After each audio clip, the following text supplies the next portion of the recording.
Halo, selamat datang di Sarkas.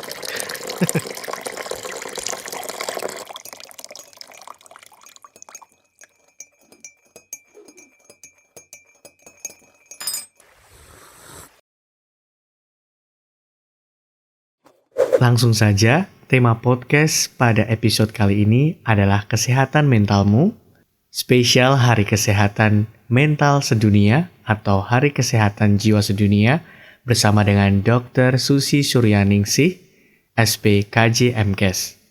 Dari studio, Fatkul mengucapkan selamat mengikuti. Sebelum kita ke materi tentang kesehatan jiwa, maka perkenalkanlah saya untuk mengenalkan diri. Saya Dr. Susi Suryaningsih, SPKJ MKes, seorang psikiater atau ahli jiwa. Alhamdulillah dapat kesempatan untuk menyampaikan keilmuan saya di momen hari yang begitu bahagia, yaitu memperingati Hari Kesehatan Sedunia. Sebelumnya kita mengingatkan kembali betapa pentingnya eksistensi jiwa dalam kehidupan seorang manusia. Manusia terdiri dari jiwa dan raga. Separuh bahkan mungkin lebih kehidupan manusia ada di dalam jiwa. Tentunya sebagaimana raga dan badan kita pun perlu merawat jiwa kita, karena inti kebahagiaan kita ada di dalam jiwa. Siapa yang bahagia, dialah yang sukses. Akan tetapi orang sukses belum tentu bahagia. Jadi carilah apa arti kebahagiaan dimanapun dia ada berada. Maka kita pasti akan hidup sukses. Oke, pendengar yang berbahagia yang dirahmati Allah Subhanahu wa Ta'ala. Dalam rangka inilah saya ingin menyampaikan apa makna sehat jiwa.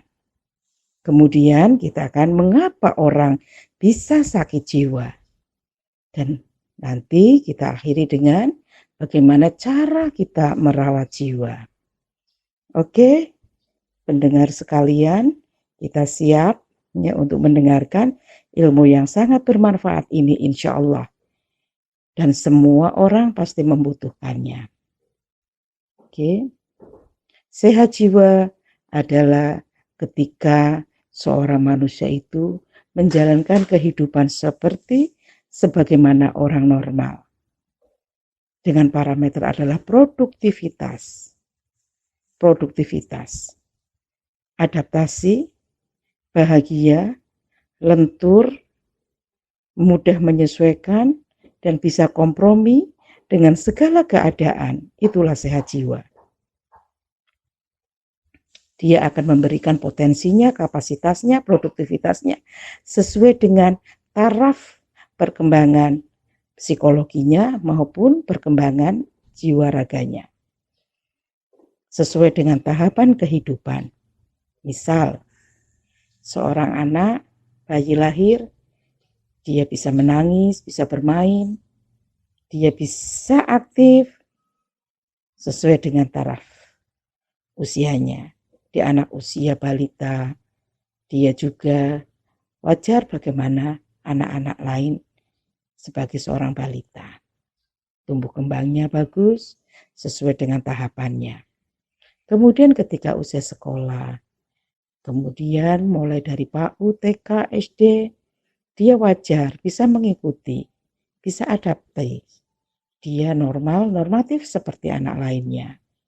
Kemudian terus dia produktif usia puber, sebagaimana puber-puber yang lain.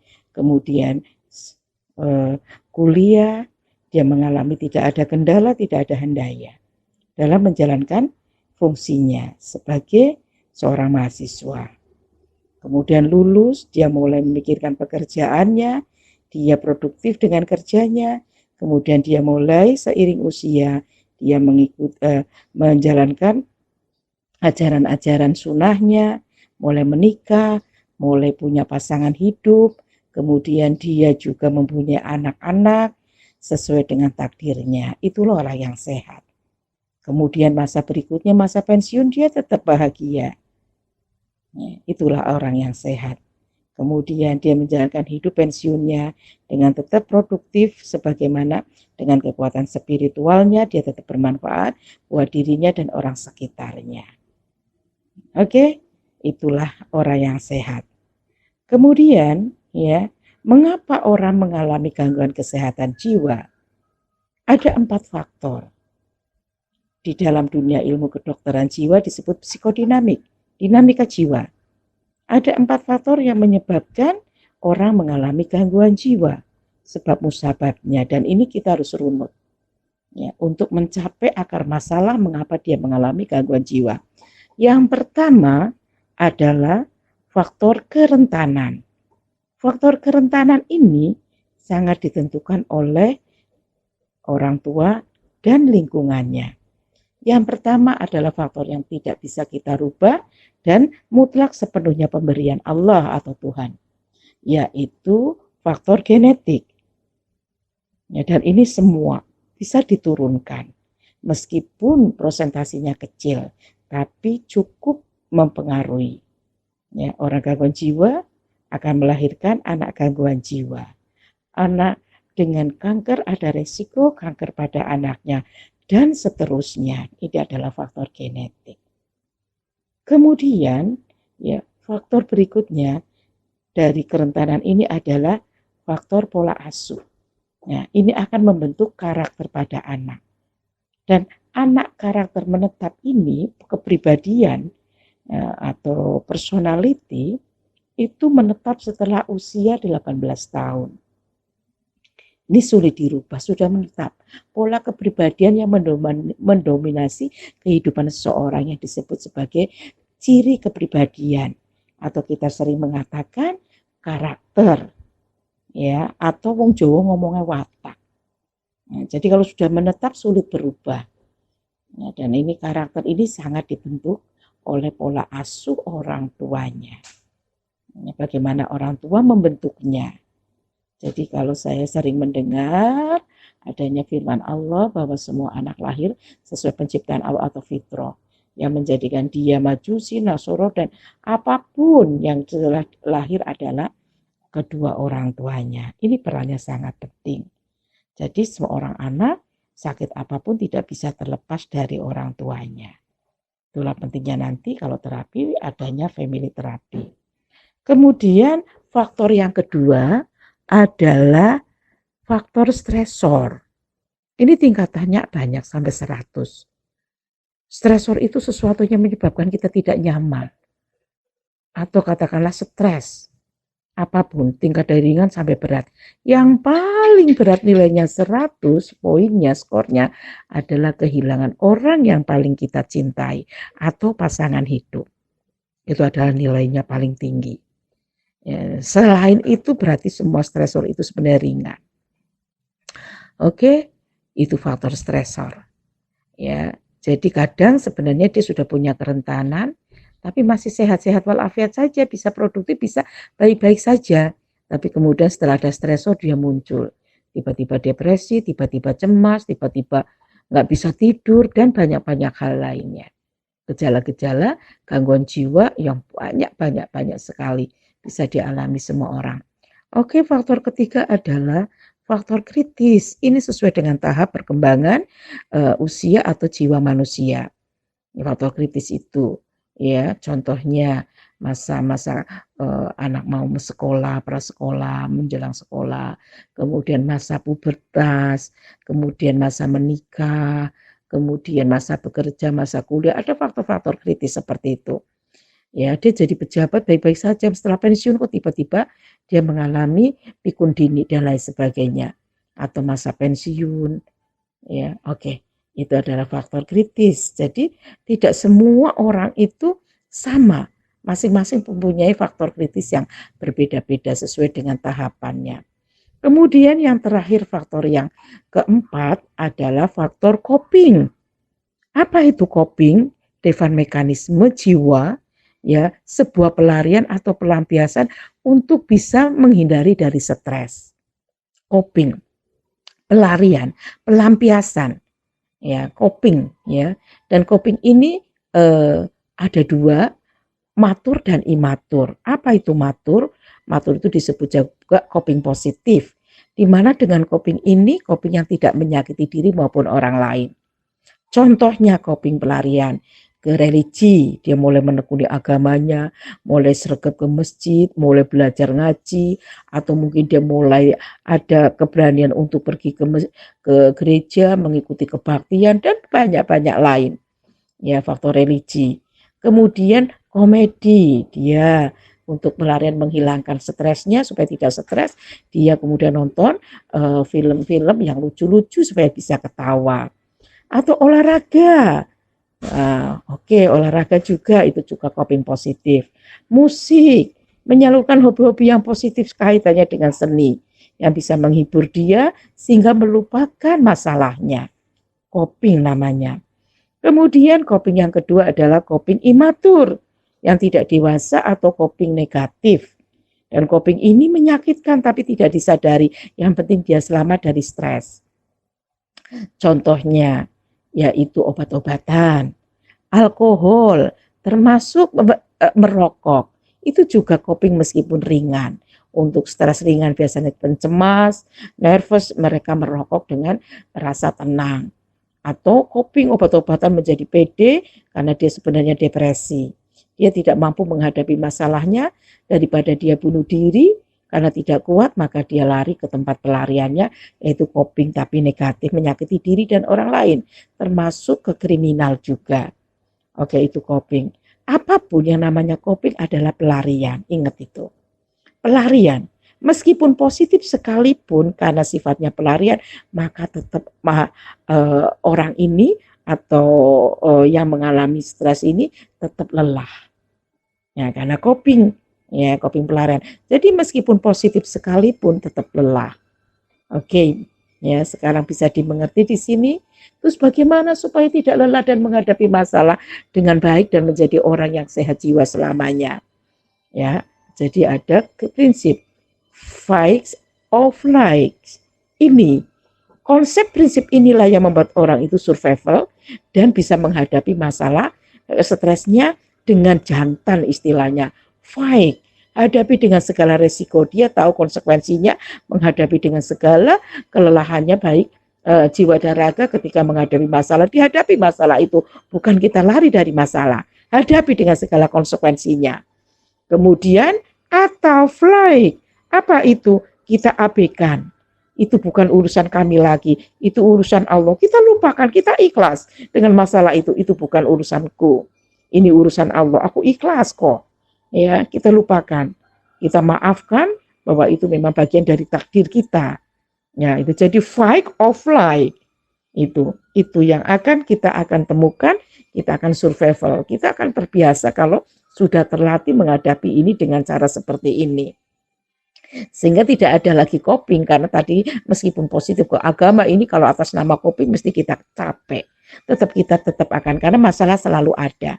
Dan masalah itu tetap ada karena kita belum hadapi. Cuma lupa dan karena lari dari sanalah kita seolah-olah semu, seolah bahagia. Tapi itu pun cukup membantu menyebabkan kita tetap menjadi orang yang produktif dan survival. Oke, sampai di sini mungkin cukup mengerti ya. Jadi cukup mengerti ya mengapa orang mengalami gangguan jiwa. Dan masing-masing orang berbeda-beda, yang jelas semua manusia punya potensi menjadi gangguan jiwa. Bahkan ya sebuah kayak statement ya dari orang-orang jiwa itu mengatakan dari 4 orang kemungkinan yang punya potensi adalah 3 orang. Jadi semua orang punya potensi untuk mengalami gangguan jiwa, mulai dari tingkat ringan sampai tingkat berat. Apa yang membedakan gangguan jiwa ringan atau berat adalah daya pikir atau daya menilai realita. Kalau dia tidak realistis, maka dia sudah mengalami gangguan jiwa berat yang kita kelompokkan dalam gangguan psikotik. Ya, tidak realistis lagi. Misal ada waham, ada halusinasi, ada bisik-bisik, ada suara, ada bayang-bayang padahal sebenarnya tidak ada. Atau waham, sesuatu yang salah tapi dianggapnya kebenaran. Dan dia meyakini 100%, bahkan dia hidup dengan wahamnya. Jadi tidak realistis lagi. Ini maka dikatakan golongan gangguan jiwa berat. Ya, waham itu bahasa Arab ya, artinya salah atau tidak benar. Lawan katanya adalah faham. Faham adalah kebenaran. Jadi waham itu suatu yang salah tapi diyakini suatu kebenaran. Sehingga akan tampak aneh kalau dia lakukan itu di tengah-tengah orang kebanyakan. Tampak aneh.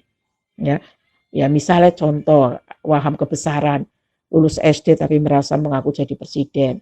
Atau dia mengaku jadi nabi dan lain sebagainya. Atau mungkin bukan siapa-siapa tapi dia mengaku cantik seperti artis dan lain sebagainya. Atau waham aneh macam-macam. Waham mistik, waham yang nyeleneh, yang kita akan berpikir dia adalah seorang yang nyeleneh, itu adalah karena paham. Kemudian gangguan jiwa ringan itu daya realitanya masih dalam itu, jadi masih realistis. Ini kita sebut sebagai gangguan jiwa ringan atau kita kelompokkan dalam neurotik, misalnya cemas, depresi, ya bipolar. Bipolar inilah batasan antara ringan dan berat. Karena bipolar ada tingkatannya dari tipe 1, tipe 2, tipe yang berat, tipe 1, tipe manik yang berat, yang kemudian kita akan yang berat itu nanti ada dengan psikotik atau tanpa psikotik. Jadi adalah peralihan ada di bipolar. Kalau meningkat lebih berat lagi akan menjadi sizoafektif, gangguan pikiran dan gangguan perasaan. Yang lebih parah lagi adalah nanti kalau tidak diobati akan menjadi skizofrenia atau pikirannya pecah split, sudah tidak bisa membaca realita dengan benar. Oke, pendengar yang berbahagia, ya itu udah kita sampaikan maknanya, kemudian apalagi tadi sebabnya, psikodinamiknya, mengapa orang alami gangguan jiwa, kemudian yang ketiga tadi macam-macamnya ya, sehingga kita kapan ke psikiater paham. Kapan kita bisa mendeteksi diri, mulai kita tidak merasa bahagia, ayolah cari pertolongan. Oke, kemudian bagaimana kiat-kiatnya untuk tetap sehat jiwa? Yang pertama itu tadi fight of life, yang pertama jelas, itu prinsip utama, hadapi atau abaikan. Ya, banyak luka-luka dalam kehidupan kita. Kalau berani hadapi, kalau tidak abaikan. Ya, jangan bagian udah selesai. Ya, sehingga masalah itu datang hari ini, nanti malam kita bisa tidur. Ya, kemudian here or no, kita punya prinsip here or no. Hari ini dan di sini kita nggak usah karena masa lalu begitu baik. Ya, ke depan kita nggak usah mikir. Yang penting kita jalani hidup ini dengan bahagia. Saya punya prinsip, saya tidak perlu takut hari kemarin karena hari ini kita karena hari ini karena apa ya hari saya kok agak lupa ya. Saya tidak takut hari esok karena kemarin telah kulalui dengan baik. Dan aku cinta hari ini. Tiap hari kita punya moto hidup seperti itu. Tiap hari hidup dengan cinta, dengan kebahagiaan. Here I know. Hidup di hari ini dengan sekarang. Karena kita sangat dibebani masa lalu yang berat. Dan ke depan juga kita perlu akan cemas bagaimana dengan masa depan kita. Jadi kita hidup dengan semampunya, sekecil apapun di hari ini dan saat ini. Here and now, ini penting prinsip. Oke, kemudian yang lain-lain, kita ikhtiar. Dengan apa sih kita akan membantu spiritual kita, jiwa kita? Ya, semampunya, kompromi dengan kelemahan diri. Maafin segala kelemahan diri. Kita mungkin mampu memaafkan orang lain, tapi paling berat adalah kita sulit sekali menerima kekurangan diri. Itu yang membuat kita cemas, membuat kita merasa bersalah, merasa berdosa karena kita sulit memaafkan diri kita. Kompromi dengan segala keterbatasan, kompromi dengan segala keterlanjuran. Ya, kita menyesal kok berlebihan, menyesal sekali saja. Ya, oke? Sekali saja maksud artinya cukup itu, nggak usah dipikir nanti ada salah lagi, kita nggak perlu menyesal lagi dan lain sebagainya. Pokoknya penyesalan itu boleh, tapi ya yang menentukan bahagia tidak kita adalah durasi ketika mengalami stresor, mengalami durasi adaptasi. Makin lama adaptasi kita, maka makin menderita diri kita. Oke, kemudian yang berikutnya adalah jujur pada diri. Ya, jujur pada diri. Kita nggak perlu malu dengan segala penderitaan kita, segala keluhan kita, talk me. curhatlah, berceritalah kepada orang siapapun yang kau anggap dia amanah.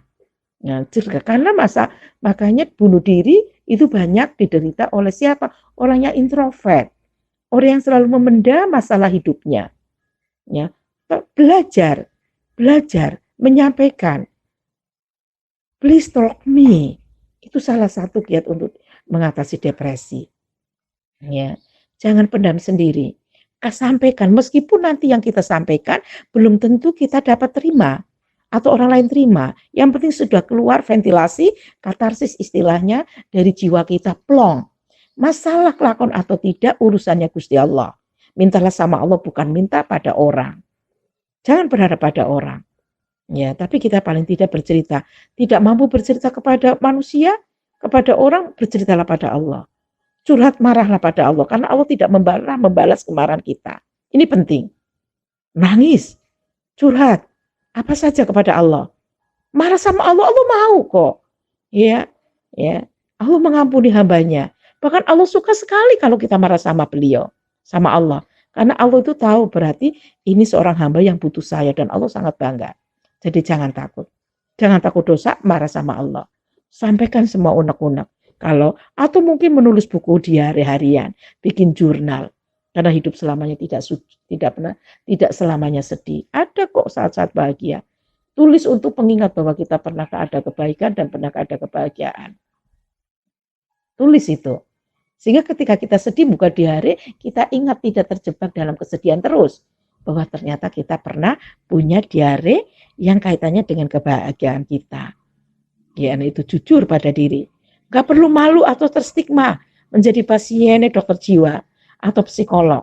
Jangan pernah malu. Karena itu kamu tahu apa yang kau butuhkan. Cari itu pertolongan. Ya, jadi sampaikan unek-unek kita dengan segala kejujurannya. Ya, jangan peduli lagi malu dan takut sama manusia. Itu yang Allah suka. Oke, itu tadi. Apalagi ya, kiat-kiat banyak. Ya, kemudian banyak sekali relaksasi, ya, kebiasaan-kebiasaan. Kalau dari saya terutama dalam praktek itu selalu mengajari semua pasien untuk belajar relaksasi self hipnotis.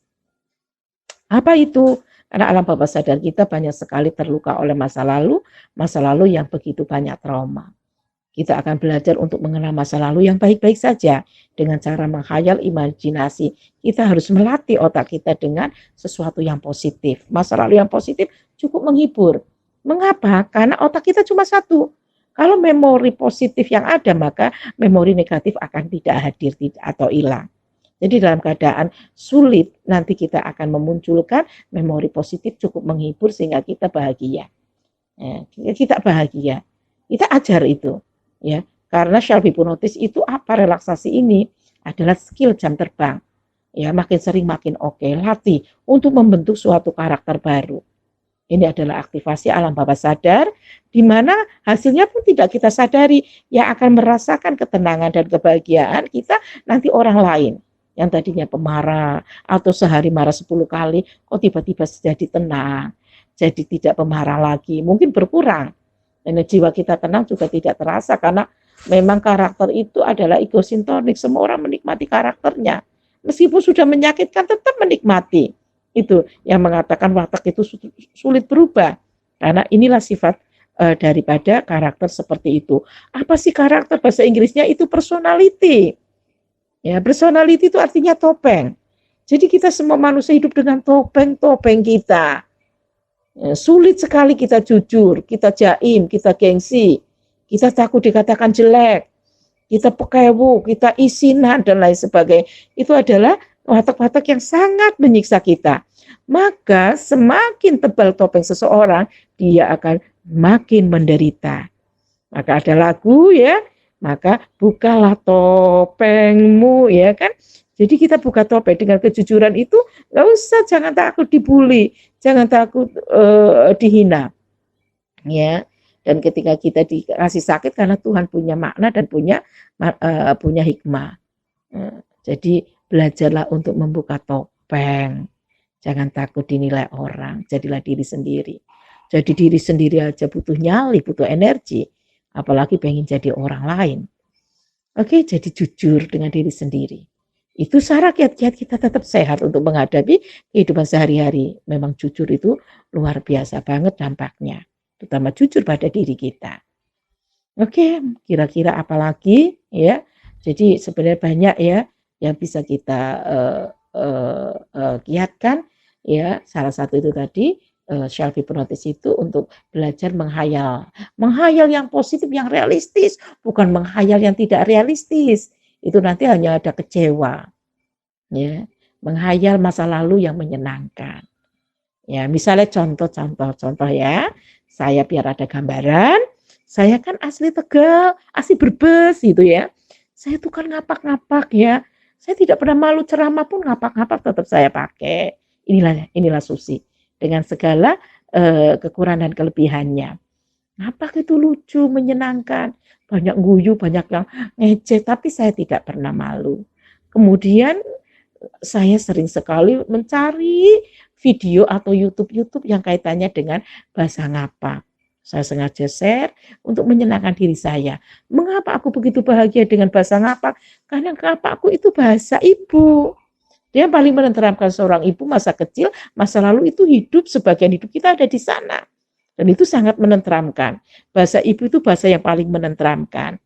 Sehingga saya bisa ketawa sendiri, bisa senang sendiri, sehingga saya melupakan masa sulit saya bisa melupakan kesulitan-kesulitan atau stres-stres yang dihadapi hari ini. Nah, cukup menghibur, ya. Jadi cuma sepele kelihatannya, tapi ternyata cukup bahagia. Bahagia itu ada di jiwa. Kita cari sendiri, kita ciptakan sendiri, jangan tergantung kepada orang lain. Karena pada dasarnya manusia adalah serigala bagi manusia lain. Apalagi kalau kepentingan bersama, meskipun mereka adalah orang-orang yang kita cintai, orang yang paling dekat, dia bisa menyakiti kita. Kita berharap kepada mereka, maka kita siap untuk kecewa. Oke, mungkin cukup itu ya. Ini di Hari Kesehatan Sedunia 2020 ini ada opini, ada sebuah pernyataan 40 menit kita action. Ya, mengapa pakai 40? Karena angka nilai kegangguan jiwa semakin hari semakin meningkat, terutama angka kejadian bunuh diri. 40 menit sekali ada orang mati bunuh diri. Dan itu sangat memprihatinkan. Bahwa kita tahu menjadi orang yang beragama, orang yang mempunyai iman, bahwa bunuh diri itu sangat terlaknat. Jadi meskipun coping negatif pun manfaatnya kita terhindar dari bunuh diri. Karena kalau tidak ke narkoba, tidak menjadi orang-orang yang cari pelarian meskipun negatif, dia bisa bunuh diri. Karena nggak kuat menghadapi masalah hidup, sementara dia harus hidup dengan segala produktivitasnya. Oke, jadi nggak heran kalau kemudian ada pilot yang kemudian pakai sabu, ya ada direktur pakai sabu, ada pejabat DPR pakai sabu, ya karena mereka sebenarnya stres, ya. Tapi dia tidak menemukan spiritual yang bagus. Oke, pendengar yang berbahagia, kita berbagi sedikit ilmu, dan kalau mau bicara tentang jiwa tidak ada habisnya, ya monggo ya. Sekarang mulai membuka diri, mulai jujur, mulai memaafkan diri, ya, mulai carilah itu kebahagiaan meskipun jauh, meskipun mahal. Kalau kebahagiaan, karena orang bahagia itu pasti sukses. Tapi orang sukses belum tentu bahagia. Oke, pemirsa yang bahagia, pendengar yang bahagia, itu kurang lebihnya. Semoga bisa bermanfaat dan saya mengucapkan terima kasih karena kalian para pemirsa telah bersedia untuk menerima jariah saya. Semoga ilmu ini bermanfaat, kelak pakailah selama menjadi kebaikan, akan menjadi jariah kelak saya di akhirat.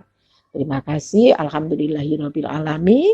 Wassalamualaikum warahmatullahi wabarakatuh. Nah, itu tadi adalah paparan dari Ibu Dr. Susi Suryaningsih, SPKJ MKes. Semoga dengan adanya podcast ini dan juga ada materi dari Ibu Dokter bisa menambah wawasan kamu tentang kesehatan mental, kesehatan jiwa, dan juga kepedulian mengenai kesehatan mental itu sendiri. Dan jika kamu misalnya pengen mengetahui tentang kepribadianmu, kamu bisa searching aja di Google, kenali diri kamu sendiri. Kalau semisalnya itu relevannya sesuai dengan kamu. Ingat, jangan self-diagnosis, jangan self-diagnosis. Setelah kamu kenali diri sendiri, konsultasilah kepada ahli. Cukup sekian podcast pada episode kali ini. Ini adalah episode pertama Sarkas Go Visual. Mudah-mudahan kamu enjoy dan menikmati sajian yang aku berikan kepada kamu untuk bisa kita tetap living and learning. So, mungkin itu saja. Terima kasih telah menyimak sampai detik ini. I hope you enjoy again my podcast. See you on the next episode. Akhir kata, ubahlah dunia walaupun sedikit perubahannya. Fatkul pamit. Finally.